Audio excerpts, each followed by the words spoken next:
Hello, we are Memphis Community University. Today we're going to be talking about graphs of sine and cosine functions. So if you saw our previous videos, we sort of introduced the unit circle, we introduced trigonometry, we introduced the trig functions, both on the unit circle and on right triangles. Then we sort of found our famous values of trig functions on those special angles like pi over 3, pi over 4, pi over 2, pi, and things like that. So now what we're going to do is we're going to start graphing sine of x and cosine of x. So before we get started, we should talk about the basic graphs of sine of x and cosine of x. So you might have seen these in a previous class or maybe in a physics class or something. But sine of x or cosine of x are famous for their wave-like structures. And I sort of plotted these five multiple points or these special points. You could plot more points, of course, because we do know trig values at other points like pi over 6, pi over 3, and pi over 4. But I just kept it in the basic sort of level, and I feel like this is enough to sort of see what the graph looks like. So again, of course, sine of 0 is 0, sine of pi over 2 is 1, sine of pi is 0, so it sort of has this sort of form. Keep in mind that these graphs repeat. That's what it means to have a period. So notice, like, if you take this from negative 2 pi to 0, and you have 0 to 2 pi, the graph is repeating. It repeats every 2 pi, which means that the graph has a period of 2 pi, sort of a characteristic of these functions. Cosine of x looks pretty similar. It's actually shifted over. Just keep in mind that for cosine of x, it starts sort of at the y-axis on 0, 1, and then it goes down because cosine of 0 is 1. So what I like to do is I like to just remember which one starts at the origin. Sine of x starts at the origin. Cosine of x starts at 0, 1. Again, not too crazy. You could have come up with this by knowing our famous values or knowing our trig functions at those famous function values, pi over 2, pi, and 3 pi over 2. And you could be more exact again with those angles, but this is good enough for now. So what we're going to do today is we are going to graph harder variations of this. You probably had sort of some experience with this in a previous math class where you're graphing basic functions and then you're graphing harder variations of the basic functions by shifting it up either horizontally or vertically, or stretching the graph, or shrinking, sort of squeezing the graph, I guess, both horizontally and vertically. You might have done this with absolute value, you might have done this with parabolas, and we're going to be doing the same thing. We're going to be doing them with sine and cosine. So basically what's going to happen is instead of having just sine of x and cosine of x, we're going to have more complicated functions. So all of these variables, or these constants really, are just constants, a, b, c, and d. If you know, A will stretch it vertically, D will shift it up vertically, and B and C affect how the graph does horizontally. Same thing with cosine. We're going to have very similar steps. Keep in mind that when I'm graphing these, I tell my students that because I'm not an artist, I don't require them to be an artist, certainly. So when I graph these, I'm only going to graph one period, and I'm going to graph what is the basic period, or some people call it the fundamental period. So the fundamental period is just a period that makes the most sense to be the representative of your graph. So for example, for my sine graph, it's going to be from 0 to 2 pi. Same thing with my cosine. So it's going to be a little bit different. So my sine is going to look like this, that I'm going to sort of trace out with my pen right now. It's going to start from here, I think go right here. So it starts at the along the axis, x-axis, and ends at the x-axis. And then my cosine graph is going to start sort of at a hill, hit a valley, and then end up at a hill. And again, that's going to be one full period. Another thing is that I'm very lazy when I graph these. So instead of like trying to stretch these out vertically and horizontally, or instead of trying to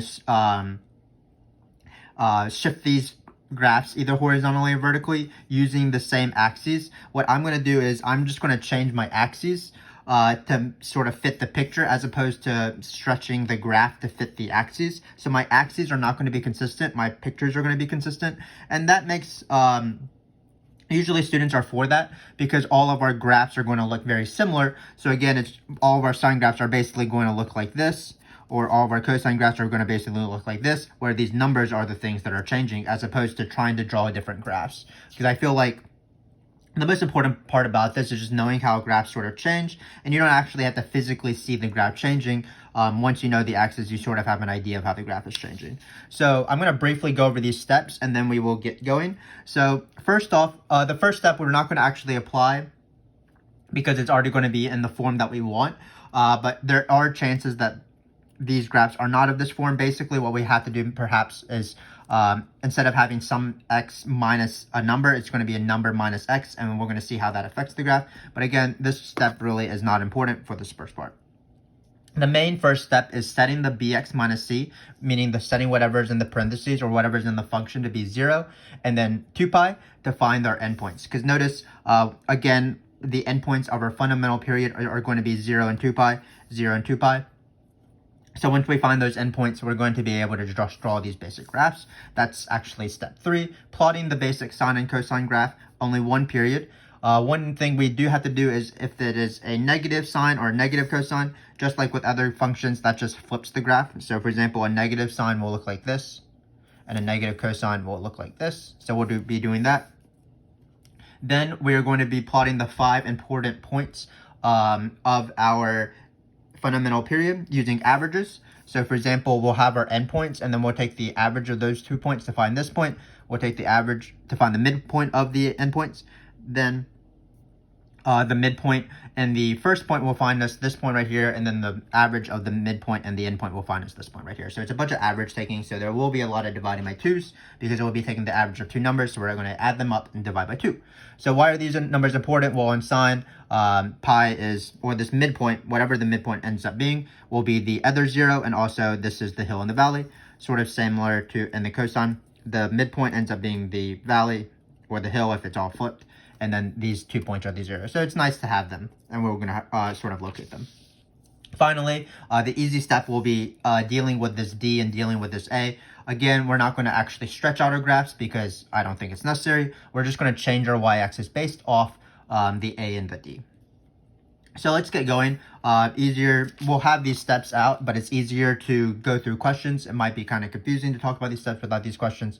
But again, just know these steps. It's pretty easy. The main step will be the setting the thing to be equal to 0 and 2 pi. That will start our graph. And also, you should know what the basic graph of sine and cosine is.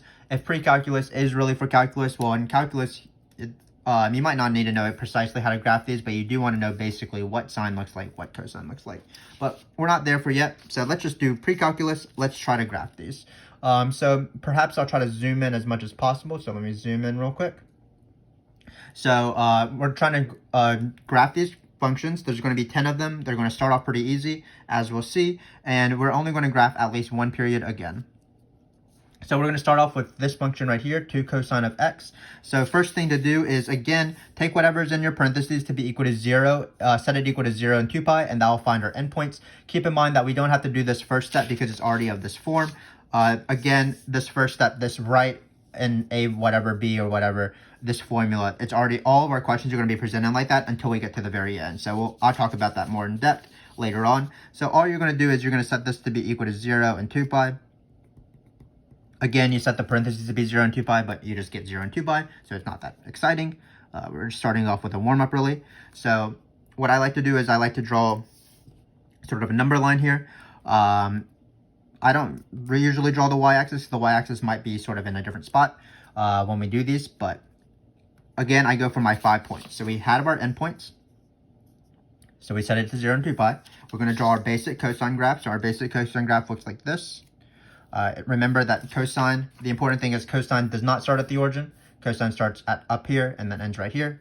So we're going to draw that same graph. So again, when I have these, all my sine graphs and all my cosine graphs are going to look pretty similar. So this is maybe a cosine graph. These are the endpoints, so we're going to plot those endpoints first. So we are done with step 3, I believe, because we plotted our basic sine and cosine graph. Then we are going to find the 5 important points. Of course, the 5 important points are the same as the basic because we didn't shift any at all inside the function, but still we can do it. What's the average between 0 and 2 pi? Well, that's going to be pi, so that's where this valley is. Then what's the average between 0 and pi? That's pi over 2. If you want to find averages precisely, what you do is you add the numbers, of course, and divide by 2. So 0 plus pi is pi, divided by 2. It's pi over 2. Pi plus 2 pi, 3 pi, 3 pi over 2. So it looks like this is where my axis is. Doesn't really matter where my y-axis is, but it's right here. And all we have to do now is just to do this final step, which is change the y-axis based off A and D. So in order to do that, what we're going to do is, because this is 2, usually this is at 1. Because cosine of 0 is 1, it's the bottom part is, or the trough, I guess, is -1 because cosine of pi or cosine of negative pi is -1, so that's the bottommost it gets. But what does this 2 does? It just stretches everything out. Again, we're not going to try to like make a bigger graph because I feel like my graphs will look really ugly then. I'm just going to call this 2 and -2. Because notice when you plug in cosine 0, you get cosine of 0, which is 1, and then you multiply by 2. So again, if this number is positive, you're just going to change these numbers. So again, not too bad. Just basically, we just recopy this picture. So let's keep going for a little bit harder variation. So it looks like this is sine. Still no change in the endpoint, so we can do that quickly. That's going to be x is equal to 0, x is equal to 2 pi. Again, we're going to set whatever's in the parentheses or whatever sine or cosine of it is in the parentheses to be equal to 0 and 2 pi. But it looks like we're only going to be affected in that step either in 4 and 5. So for these first 3, we don't really have to worry about it. Then I draw my basic sine graph. So again, the important thing is to know your basic sine graph. So your basic sine graph, again, is going to start at the origin and then hit that endpoint, crossing at the midpoint. It's different than the cosine graph. So looks like we are going to start off with the origin here. Hopefully you can still see what the function is. And then we are going to go like this. So this is my sine graph. How lovely. So it's going to be 0 and 2 pi. So now we're going to find the 5 points. They are the same 5 points, but again, you can practice 0 plus 2 pi is 2 pi divided by 2 is pi. So this is pi. This guy right here is pi plus 2 pi, 3 pi over 2. Just adding these numbers together, 0 to pi plus pi, that's going to be pi, of course, pi over 2.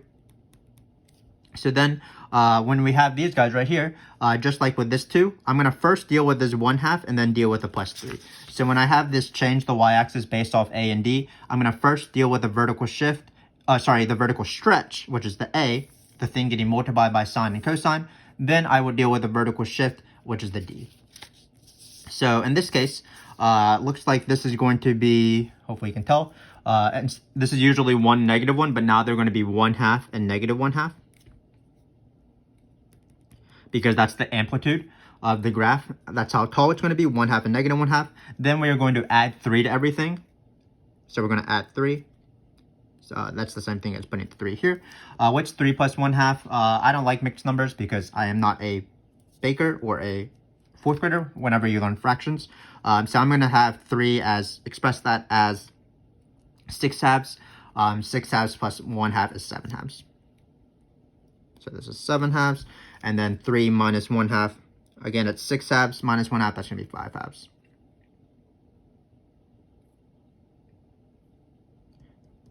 Which makes sense because we should be 1 apart from the top to the bottom. So it's 1 apart. So that's sort of my graph there. Again, nothing new with these endpoints. But we dealt with these 2 numbers. We first changed the normal 1 and -1 to this number right here. And then we added 3 because that's the vertical shift. So we didn't actually vertically shift, but we're just changing our axes. So if you sort of know what will be this guy right here, what's going to be the average between 7 and 5 halves, so it's just going to be 3. So this is no longer the y-axis here. This is the line x, or the x-axis, sorry. This is no longer the x-axis. The x-axis is on the bottom. So this is how the actual graph is shifting and stuff. But again, I like to draw the same picture every single time. I feel like my students understand that there is some sort of vertical shift. There is some sort of vertical stretch, even if we can sort of don't see it in the graph because we sort of just affected the axes. And this is how I like to do the questions. I like all my pictures to be the same. So let's do this one now. 5 minus 4 cosine x. So same thing. We set whatever's in the cosine or the sine to be equal to 0 and 2 pi. But again, nothing has changed in these questions. So still not too exciting, but we can still sort of manage, I assume. So I'm going to draw my 0 to 2 pi. But keep in mind that this is our first negative a. So remember that a is the thing getting multiplied by sine or cosine. So the rule is if a is negative, you have to flip it. So instead of drawing this cosine graph like we did in number 1, we are going to draw the negative variation. So instead of starting from here and going down and then coming back up, we are going to start down, cross, and then eventually get here. So again, it's the same picture as this one, except it's upside down because of this -4. So our 5 points are still the same, so I'm going to not list them out. Again, you find them using averages. It'll be a little bit more exciting when we do the next questions, when it's not as trivial, when it's not the same ones. So this is 3 pi over 2 still. This is 2 pi. No, pi over 2. Sorry about that.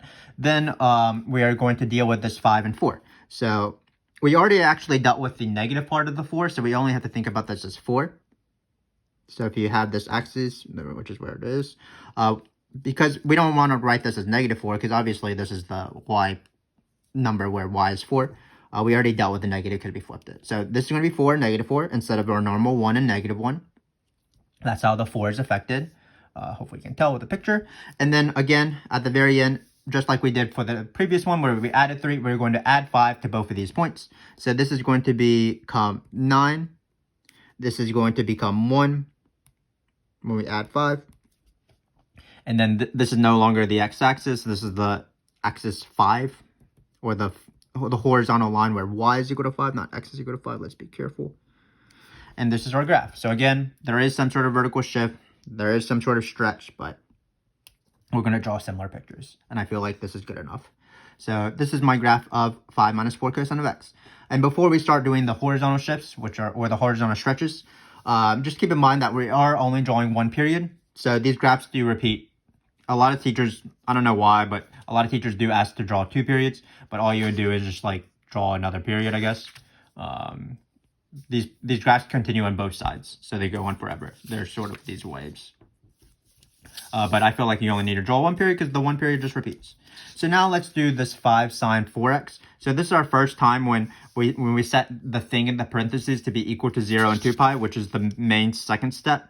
The real first step for most questions, because this first step is usually not a part of the question because it's of hard variance. So we're just going to set this to be 0 and 2 pi, and we're actually going to get different things, which will also affect our 5 points later on.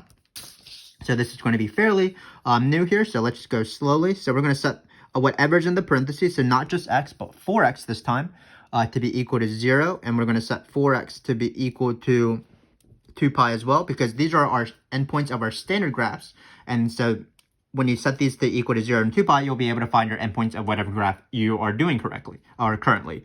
So in this case, looks like we're going to get x is equal to 0 here, because 0 divided by 4, of course, is 0. And we're going to get x is equal to 2 pi over 4. But that is equal to, hopefully you can tell my handwriting, it's not the greatest, but it's pi over 2. So now we are ready to draw our graph. So it looks like we have our typical sine graph. It's not negative, so it's going to be looks like number 2, except we are going to have 5 different points along these x-axis, or whatever your axis ends up being. So in this case, still, you just plot these points, but instead of going from 0 to 2 pi, as we've been doing, we're just going to go to pi over 2. We're going to draw our basic sine graph, and we don't have to flip, again, because a is not negative in this case. So we're just going to draw this basic sine graph, like so. Again, it's very important to know the basic sine graph and the basic cosine graph. So now these points are a little bit trickier than what we did before. So let's just practice. Again, all you're doing is you're taking averages, and don't feel ashamed if you're doing averages on the side. Certainly better to write more work and be more confident in terms of your answers. So we might do that a little bit for one of these points. So the first one is, again, I always like to find the midpoint first because it's the average between the endpoints. And then I use that to find the other 2 points. So you already know the endpoints. When you're finding these 5 points, you already know the endpoints from step 2. And then the third point to find after the 2 endpoints is to find the midpoint. So what you're going to do is you're going to add 0 plus pi over 2, but that's just pi over 2. And then pi over 2 divided by 2. Just be careful. Those 2's do not cancel. That's pi over 4. Because 1/2 divided by 2, if you have half of something and you divide it by 2, you're not going to suddenly have 2 of those things. You're going to have 1/4 of something. Same thing here. This average will be pretty easy. 0 plus pi over 4. That's just pi over 4 divided by 2. Again, that's nothing cancels. It's pi over 8. It's the same thing as pi over 4 times 1/2. This point might be a little bit tricky, but again, don't feel bad to do math on the side. So we'll do that here. Pi over 4 plus pi over 2 on the side here. We're going to divide it by 2 because this is how you take averages, of course. In order to make this easier, we should do common denominator. So it's going to be pi over 4 plus 2 pi over 4, because that's what pi over 2 is, divided by 2. This is going to be 3 pi over 4, and 3 pi over 4 divided by 2 will be 3 pi over 8. Another way to do this is add pi over 8. Add this length to this part. There's multiple ways to do these averages, to find these points, but I like to do averages. So that was the hard part of this question, finding these 5 points. But now we're doing the easy part, just using this 5. Just be careful, just affect your graph. No need to do vertical shifts, just a vertical stretch in terms of the amplitude, meaning how tall this graph is. So it looks like all it is going to be 5 and -5. Again, these are normally 1 and -1, and then you just change it to this number. So not too bad. Let's just practice again with this cosine one, which will be similar difficulty. And then we'll be halfway done. And then we should be good to go, even in the harder questions.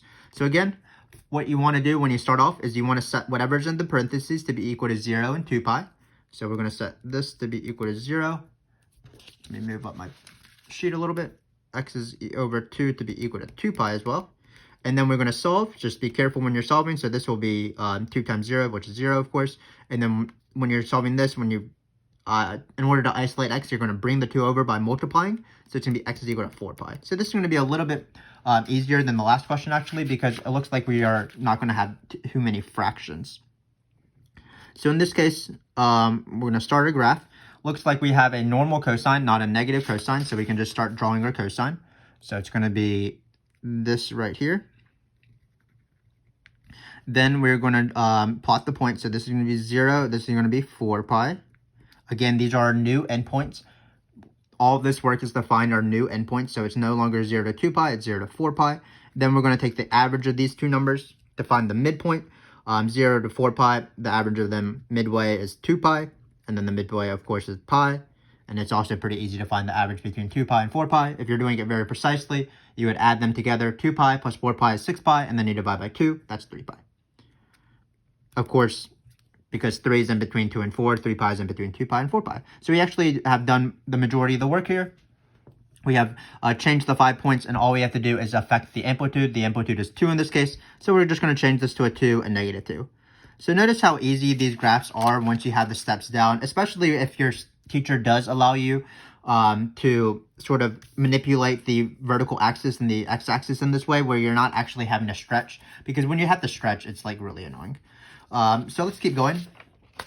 We're going to do harder questions now. So basically, these are the questions where everything is given to us. And again, as promised, 9 and 10 will actually be using step 1, and as we'll see. But in these, basically, when we have these newer graphs, A, B, C, and D could be all numbers, not just 1 or 0. So let's just start off with this guy right here. Still same first real step, set up whatever's in the parentheses to be equal to 0. So you get x minus pi over 2 to be equal to 0. You also set x minus pi over 2, whatever's in the parentheses, to be equal to 2 pi. So we're going to do that. We're not going to be affected too much by the 6 and the 3 here. That will come later. So we're just going to solve these equations. Not too bad. We're going to add the pi over 2 over. That's going to be x is equal to pi over 2. And then we are going to add the pi over 2 over. Again, I don't like mixed numbers, so that's 2 pi is going to be 4 pi over 2. So it looks like 4 pi over 2 plus pi over 2 is going to be 5 pi over 2. So these are our new endpoints. Looks like we have a normal sine graph, so we're just going to draw a normal sine graph like this. So we're going to start off. Let's not draw a y-axis because everything is being shifted over. But our new endpoints are going to be pi over 2 and 5 pi over 2. So first thing to do is find these 5 points. Actually, let's draw our normal sine graph. So our normal sine graph, again, it's because it's positive. If it was -3, we would be drawing this graph. But it's +3, so we're going to draw this graph instead. This is obviously supposed to go here. This is supposed to be symmetrical. Again, I'm not quite an artist. Or maybe I haven't realized my potential as an artist. But for now, we're going to find this midpoint. So we're going to do pi over 2 plus 5 pi over 2. That's going to be 6 pi over 2. Again, there's no shame in doing math on the side. Pi over 2 plus 5 pi over 2. Because this is probably the step my students have the most trouble with, because fractions are like super annoying, obviously. So this is going to be 3 pi. And what I tell my students is you don't really have to reduce this. If it makes you, if it's easier for you to add numbers together, then by all means just add numbers together. You don't have to reduce it. So this is 3 pi. So I'm going to keep it as, sorry, I didn't do averages right because I was too silly, but you have to divide by 2, of course. So this is 3 pi over 2. The average of two numbers is adding the two numbers and dividing by 2. So I feel like I can do the average of these two, because what's the average between pi and 3 pi? Which is going to be 2 pi. So this is going to be 2 pi over 2. Again, you could have written this as pi if you want. This is 4 pi over 2. 3 pi over 2 plus 5 pi over 2. Is 8 pi over 2. And then you divide by 2 again. So this is going to be 4 pi over 2. So it looks like we have our 5 points. We are good to go. Then we are going to stretch everything by 3 and then add 6. So that's going to be the final step. Technically, the y-axis is over here now. So again, we affect this by 3. We affect this by -3. So always do this first and then add 6. So that's not going to be too bad. So this is going to be 9 now. This is going to be 3 now. And then finally, what's this in between? That's going to be whatever your vertical shift was. So this is no longer the x-axis. This is the line y is equal to 6. So not too bad. Again, obviously this graph repeats. Sort of weird how 0 is not our endpoint, but we have our first horizontal shift, and that's why it shifted horizontally. Also, actually it didn't shift vertically. Sorry, it didn't stretch horizontally. I don't know what I'm saying anymore. This was the horizontal shift. This was the vertical shift. This was the vertical stretch. No horizontal stretch. But we'll see certain questions where that will happen. So we might as well see that right now. So this is our next question. Same thing as normal. Set this thing in parentheses to be equal to 0 and 2 pi. It's actually nice when the pi is getting multiplied by x here, as you'll see, because it gets rid of some pi's, and pi's are annoying. Not as annoying as fractions, but still quite annoying. But just like normal, we're setting whatever is in the parentheses to be equal to 0 and 2 pi as our first step. Then we get pi x equals pi, because we add the pi over. So it looks like x is 1, which is definitely a lovely number. I can deal with that. Then we can add the pi to the other side, so it's pi x is equal to 3 pi. Again, not too bad. X is equal to 3. So notice, if you have these pi's in both of these slots, you're going to lose pi's, which I'm definitely not complaining about. So let's go for this. So this is going to be 1. This is going to be 3. Keep in mind that we have a negative cosine, because this is -2. So we are going to have to write it like this. It's going to cross.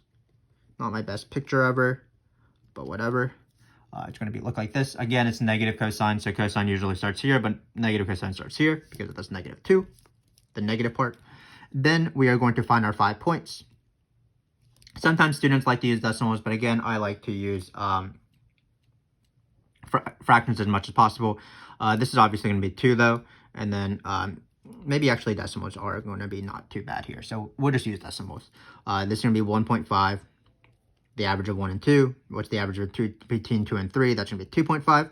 So it looks like we have done the hard step, finding these averages. So all we have to do is manipulate the y-axis to fit our graph. Again, don't write 2 and -2 on the top and 2. We already affected the negative by flipping it. So we're just going to write our normal 2 and -2. And then we're going to add 4.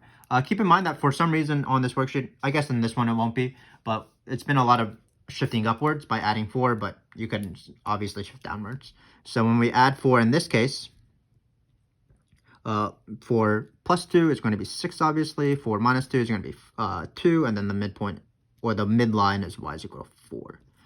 So the amplitude is, sometimes people refer to the amplitude, that's going to be 2, because it's 2, that's how tall each of these sort of mountains are, and how deep the valleys are. But again, not too bad. Still doing the same steps over and over and over again, setting these to be equal to 0 and 2 pi, drawing either sine or cosine, or maybe flipped sine or flipped cosine if you have a negative a. Then you find your 5 points by finding averages, use decimals if needed, work on the side if needed, add these fractions together, remember to divide by 2, like I didn't remember in the previous question. Then you just affect your vertical side. So now what we're going to do is we're going to do this question, and then we have 2 harder questions at the end, but they're not actually that much harder.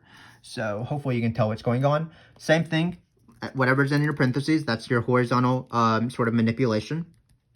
So we're going to set this to be equal to 0. We're going to set this equal to 2 pi, just like normal. So it's going to be x over 8 equals pi over 4. Then we're going to multiply by 8 to isolate x. So it looks like we're going to have 2 pi right here, because 8 pi over 4 is 2 pi. Then we're going to take this guy right here. Again, add pi over 4. 2 pi is 8 pi over 4, so it's going to be 9 pi over 4.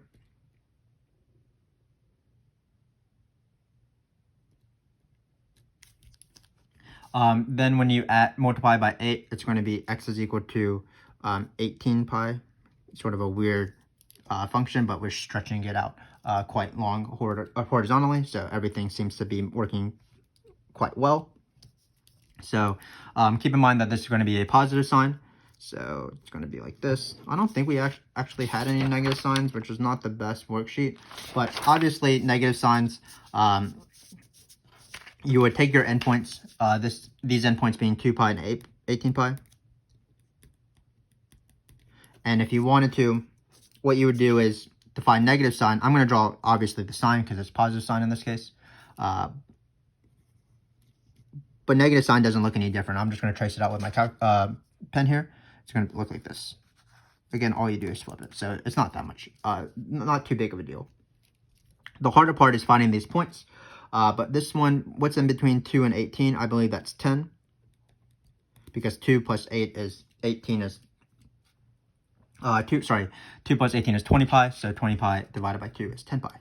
Then what's in between 2 and 10? Well, that's going to be 6 pi. So it looks like we're adding 4 every single time. So this is going to be 14 pi. Just be careful with this average step. Again, it's probably the most missed step. Easier is manipulating this guy.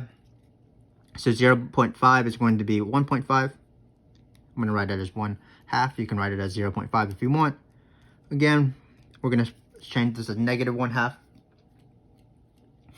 Then keep in mind that we're going to be subtracting 4 this time. So this is our vertical shift down. So this is going to be 1/2 minus 4. So this is going to be 1/2 minus 8/2, which I believe is negative 7/2. And then negative 1/2 again minus 8/2. So that's going to be negative 9/2. So this is negative 9/2. So this is going to be y is equal to minus 8/2 or y is equal to minus 4. And again, even if you have all 4 things that are different, A, B, C, and D, this is A, this is B, this is C, this is D, still the same process, setting the thing in the parentheses to be 0 and 2 pi, drawing your basic sine graph, cosine graph, maybe flipping, finding your 5 points, manipulating everything vertically. So we have 2 more questions actually, 1 cosine question and 1 sine question. But keep in mind that this is the sort of the trick questions, because when we were graphing all of these, they were all of the form a times sine bx minus c plus d. And same thing with cosine, a cosine bx minus c plus d. But unfortunately, that's not the case in this question right here. Because notice it's not 3 times cosine of 2x minus pi. It's actually 3 times cosine of pi minus 2x. So I want to try to get it of that form. And what we're going to do is we're just going to use sort of the properties of trigonometry, sort of even and odd functions. So remember that cosine, so cosine of x. What is cosine of negative x? Well, if you notice, if you take any negative x, like negative pi, it's the same thing as the cosine of pi. So like here, they have the same y values. Same thing with negative, sort of right here. Whatever these 2 points are, if you have this x and you have this negative x, then they're going to have the same y values, no matter where you are, because it's symmetrical along the across the y-axis. So there's a trig property that is very important, which is cosine of x is equal to cosine of x. Instead of finding cosine of a negative x, you can just find cosine of x. So again, we're trying to just convert all this question right here, this harder question, to be questions that we're more familiar with, that we practiced with in the previous 8 questions. So what we're going to do is we're just going to rewrite it a little bit, and then we're going to, once we have it of the form a cosine bx minus c plus d, meaning that we have something x minus something c as opposed to something minus x, we're just going to do the steps and we're going to be good to go. So in this case, what I'm going to do is I'm going to write it in multiple steps for you guys. So it's going to be negative 2x minus pi minus 7. So if you have, say, a minus b, then that's going to be equal to minus b minus a, because you can distribute the negative and switch things around. So all I did was write pi minus 2x as negative 2x minus pi. But then I'm going to use this law right here, which says that basically if you have negative something and you're doing the cosine, because cosine is an even function, you can just basically get rid of the negative. So this becomes just 3, hopefully my pen works at the very end of this video, 3 times cosine of 2x minus pi minus 7. So all that happened was that this negative just went away, and that's only because cosine is an even function. We'll see that it's different when we have an odd function. But once we hit the step, then we're just going to do all the same things that we've been doing throughout this video. We're just going to be doing the same steps. So let's do those real quick. So again, this was the hard step, recognizing that it's not written in the same way, but we can manipulate it so that it's written in the way we want. And in this case, cosine of negative x is equal to cosine of x. So let's change this real quick. Again, we're going to have 2x minus pi is equal to 0. Looks like we're going to get x is equal to pi over 2 in that case. Pi over 2. Then we are going to have 2x minus pi is equal to, of course, 2 pi. Always setting whatever is in the parentheses to be 0 and 2 pi. Then we are going to add this. So it looks like it's going to be 2x is equal to 3 pi. So that means that x is going to be equal to 3 pi over 2. So then we are ready to draw our graph.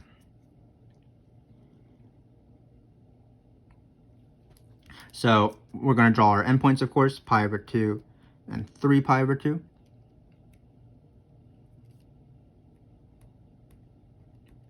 Like so. Hopefully you can tell that. Then we are going to, because this is a positive cosine, keep in mind that if there was a negative, then obviously it'd be a negative cosine. So this negative cosine, positive cosine looks like this. I don't know what I'm saying anymore towards the end of this video. Also, my cosine graph looks very bad, but whatever. We're going to do our 5 points like normal. So what's in between pi over 2 and 3 pi over 2? Well, that's going to be 2 pi over 2. What's the in between pi over 2 and pi? Well, that's like 1/2 pi and regular pi, so that's going to be pi over 3 pi over 4. And similarly, this is going to be 5 pi over 4. Again, if you want to be careful, you can just add these two together. If you want to do it slowly, so it'd be 2 pi over 2 plus 3 pi over 2, which is 5 pi over 2, and then you divide by 2 if you want to find averages slowly. But now, of course, we are almost done. We're just going to affect these guys using the A and the D. So this is going to be 3. Negative 3, changing the normal 1 and negative 1 to 3, negative 3. Then we are going to subtract 7, and we are good to go. So this looks like it's going to become negative 10, because it was negative 3 minus 7. Then this 3 minus 7 is going to be negative 4. This is going to be the line y is equal to negative 7, and we are good to go. So again, this first step only affects the first thing, and what it does is it might flip the integral, not the integral, sorry, the graph. But once you've done that first step, once you have gotten rid of it, or once you've written it in the form you want, ax or bx plus or minus some c, as opposed to some number minus an x, then you're good to go. All the steps are the same. So we have one final one. Let's just finish strong. Again, we have something of the not of the form we want. We have something minus x, but we want x minus something when we're doing these. We want a positive thing, x minus something. So we are going to just sort of change things around. But keep in mind that unlike cosine, sine is opposite. So sine is an odd function, which means that the sine of any number is going to be the negative the sine of that number. So notice like sine of pi over 2 is 1, but sine of negative pi over 2 is negative 1. So when we have this, what an odd function satisfies, sort of like x cubed, or even the identity line y is equal to x, that's going to be sine of negative x is equal to negative sine of x. So when we want to convert it, when we want to get rid of this negative and the parentheses, we're just going to have to write a negative in front. So let's do the same step what we did in the previous case. It's going to be 4 sine of negative pi x minus pi over 4.